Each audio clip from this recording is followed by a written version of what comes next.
2달 전 오늘 코스피는 무너지는 중이었어요. 3월 한 달에만 19%가 빠졌고 그중 3월 4일 하루엔 12%가 증발했어요. 그 일중 낙폭은 2001년 9.11 테러 직후보다도 가팔랐다고 해요. 미국과 이스라엘, 이란이 동시에 부딪히는 중동전쟁 한복판이었고 6244에서 시작한 지수는 5052에서 겨우 멈춰섰어요. 4월 8일에는 시장 공포지수인 VKOSPI가 57.70까지 치솟았어요. 1000피 깨진다는 말이 진심이던 봄이었죠. 그런데 오늘, 그러니까 5월 4일 오후 그 코스피가 6,909까지 치고 올라가서 사상 처음으로 6,900선을 뚫었습니다. 2달 만에 V자 반등이 단순한 회복을 넘어 신기록까지 갔어요. 오늘 발표는 이 2달이 남긴 정말 흥미로운 장면 몇 개를 같이 들여다보겠습니다. 단순히 올랐다가 아니라 왜 이상한가를 함께 짚어볼게요. 오늘 코스피는 6,936.99에 마감했어요. 전 거래일 대비 5.12% 상승.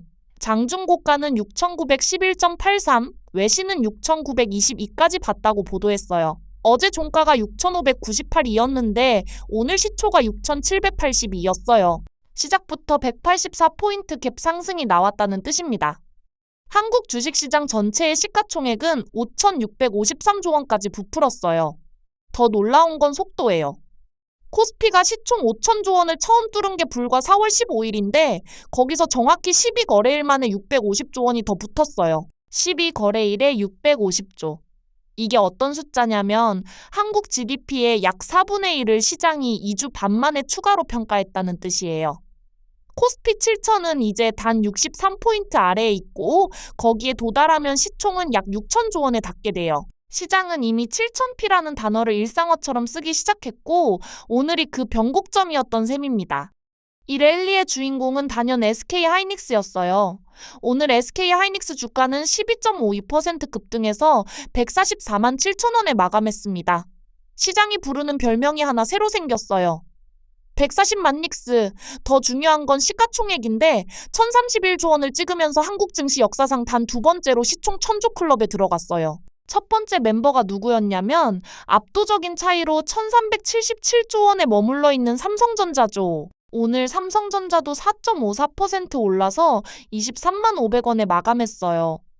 한국 시장의 1,000조 클럽 회원 한 명이 다른 한 명을 만들기까지가 사실상 AI 반도체 슈퍼사이클이 만들어낸 한 챕터의 결과예요. 더 인상적인 건 마진입니다. SK하이닉스가 이번 분기에 영업이익률 72%를 찍었어요. 메모리 반도체 회사가 영업이익률 70%를 넘기는 건 한 세대에 한 번 나올까 말까 한 숫자예요. HBM이라는 메모리 한 종류가 회사 전체의 마진 구조를 통째로 바꿔놨다는 얘기입니다. SK하이닉스는 엔비디아의 AI 가속기에 들어가는 HBM의 핵심 공급사 중 하나인데 엔비디아가 분기마다 데이터 센터 출하를 갱신할 때마다 그 매출이 그대로 한국 반도체 단지로 흘러들어와요. 미국이 AI에 풀고 있는 자본이 한국 시총에 그대로 새겨지는 구조예요. 여기서부터가 진짜 흥미로운 장면입니다. 오늘 시장에서 누가 사고 누가 팔았을까요? 외국인은 3조 9,633억 원을 순매수했어요. 기관 투자자도 2조 5,227억 원을 사들였습니다. 그리고 개인 투자자, 그러니까 흔히 말하는 개미는 6조 3,003억 원을 던졌어요. 외인과 기관이 합쳐서 6조 5천억을 사들였고 개인이 거의 정확히 같은 금액을 팔았어요. 사상 최고치를 갱신하는 날 한국의 개인 투자자들은 시장 최대의 매도자였던 거예요. 보통은 반대로 움직여요. 신고가 행진이 나오면 늦게 들어온 개인이 사고 외국인이 차익을 실현하죠. 오늘은 정확히 거꾸로였어요. 2달 전 5,000피에서 손절했던 개미들이 이번엔 6,900에서 또 한 번 던지고 있는 그림이에요. 이번엔 다르다. 고 확신하지 못한 사람들에겐 신고가가 매도 신호처럼 작동한 셈입니다. 외국인은 그 매물을 통째로 받아갔어요. 같은 화면을 본 두 그룹이 정반대로 행동한 하루였어요. 그래서 2달 전으로 잠깐 돌아가 볼 필요가 있어요. 3월 초만 해도 코스피는 6,244에서 출발했어요. 그러다 미국, 이스라엘, 이란이 동시에 충돌하는 중동전쟁이 격화되면서 한 달 동안 19%가 빠졌어요. 3월 말 종가가 5,052였습니다. 한 달에 1,200포인트가 사라진 거예요.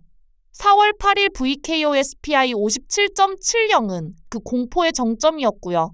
그러다 미국과 이란 사이의 휴전 합의 관측이 흘러나오면서 그리고 트럼프 대통령이 호르무즈 해협의 안전 통항을 보장한다는 발표를 하면서 4월 한 달 동안 코스피는 한 달에 31%요.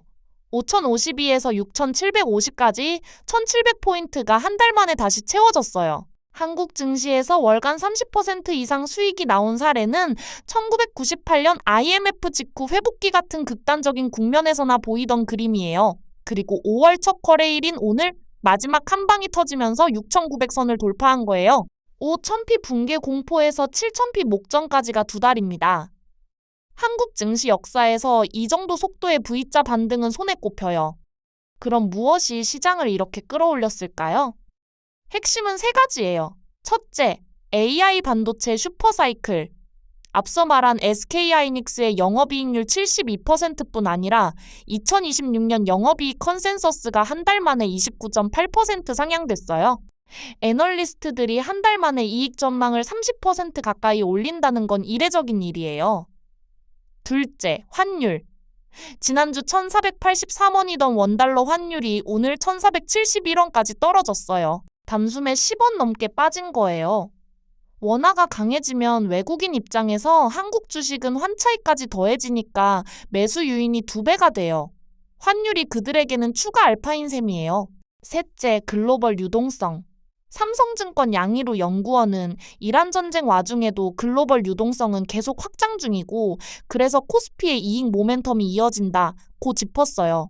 전쟁이 끝나서 시장이 오르는 게 아니라 전쟁에도 불구하고 풀리는 돈이 한국 반도체로 흘러들고 있다는 거예요. AI 인프라 투자라는 큰 줄기가 모든 다른 이슈를 덮어버리는 국면이에요. 그런데 시장의 다른 한쪽에서는 정반대 신호가 깜빡이고 있어요. 사상 최고치를 찍는 오늘 유가증권 시장의 공매도 잔고가 20조 5천억 원을 넘었어요.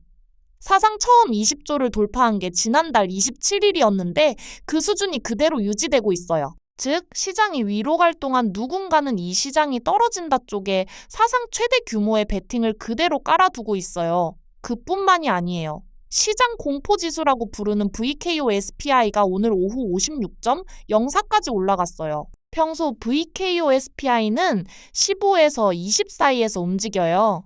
즉, 오늘 변동성은 평소의 3배 수준이에요. 이런 수치는 보통 시장이 무너질 때 나오는 숫자고 사상 최고치 갱신과 같이 뜬 적은 거의 없어요. 지난달 8일 미국 이란 휴전 직전에 57.70 이후 가장 높은 수치이기도 합니다. 보통 지수가 사상 최고를 찍을 때 변동성은 떨어져요. 차분하게 오르는 게 정상이거든요. 오늘은 둘이 같이 치솟았어요. 시장이 흥분하고 있는 동시에 공포에 떨고 있다는 신호이고 또 한 번의 큰 변동이 임박했다는 뜻일 수도 있어요. 그럼에도 증권사들은 더 위를 보고 있어요. 국내에선 미래에셋이 7,200, 한국투자가 7,250, NH가 7,300, KB증권과 대신증권이 7,500을 부르고 있어요. 그리고 국내 최고 목표치를 부른 곳은 하나증권으로 8,470입니다. 외국계로 가면 더 셉니다. JP모건이 2월에 7,500이었던 강세 시나리오 목표를 4월에 8,500으로 1,000포인트 한꺼번에 올렸고 골드만삭스와 노무라가 8,000을 제시했어요. JP모건이 그리는 시나리오는 이래요. 코스피의 12개월 선행 PR이 지금 7.3에서 7.5배 수준인데 8배까지만 올라가도 7,100, 9배에 도달하면 7,902 보인다는 거예요. 하나증권 이재만 연구원은 더 자세히 풀어요. 미국 연준이 연내 금리를 한두 번 더 인하하고 코스피의 반도체 PR이 미국 마이크론 평균인 8배에 근접한다면 8,472 그림으로 그려진다. 그러니까 8,500은 환상이 아니라 두세 가지 변수에 묶인 조건부 시나리오인 거예요. 물론 반대편 이야기도 들어야 해요. 지금 코스피를 사면 안 된다는 쪽의 논리는 이래요. 첫째, 2달 만에 31% 랠리는 단기 과열이에요. 보통 이 정도 속도면 5에서 10%의 조정은 거의 정해진 수순이에요. 한국 증시뿐 아니라 어떤 시장이든 한 달 30%짜리 직선 상승 후엔 숨고르기가 옵니다. 둘째, 7,000은 심리적 저항선이에요. 모든 사람이 다음 목표가 7,000인 걸 알고 있고 거기서 차익 실현 매물이 한꺼번에 쏟아질 수 있어요. 셋째, 공매도 20조와 VKOSPI 56이 보내는 신호. 이 둘은 보통 바닥에서 보이는 그림인데 꼭지점에서 보이고 있어요. 둘 중 하나가 잘못 풀리면 빠른 조정으로 갈 수 있어요. 넷째, 개인 투자자들이 신고가에서 던지고 있다는 건 주가는 오르는데 정작 돈을 번 개미는 얼마 안 된다는 뜻이에요. 즉, 추세는 강해도 동력은 좁아요. 외국인 한쪽이 빠지는 순간 받아줄 매수자가 부족할 수 있어요. 강세장의 그림자가 점점 길어지는 국면이에요.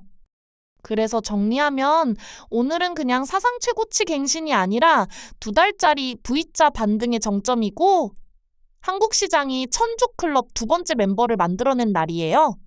그리고 동시에 개미와 외국인이 정반대 방향으로 움직이고 신고가와 사상 최대 공매도와 변동성 56 이 한 화면에 같이 떠있는 아주 이상한 날이에요. 앞으로 이 흐름이 어디로 갈지 보려면 3가지를 보면 돼요. 첫째, 환율이 1,450원 아래로 안착하는지. 외국인이 계속 들어오려면 원화가 더 세져야 해요.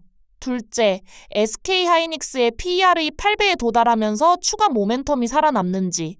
지금 하이닉스는 미국 마이크론보다 마진이 높은데도 PER은 비슷하거든요. 셋째, 개인 투자자가 다시 들어오는지.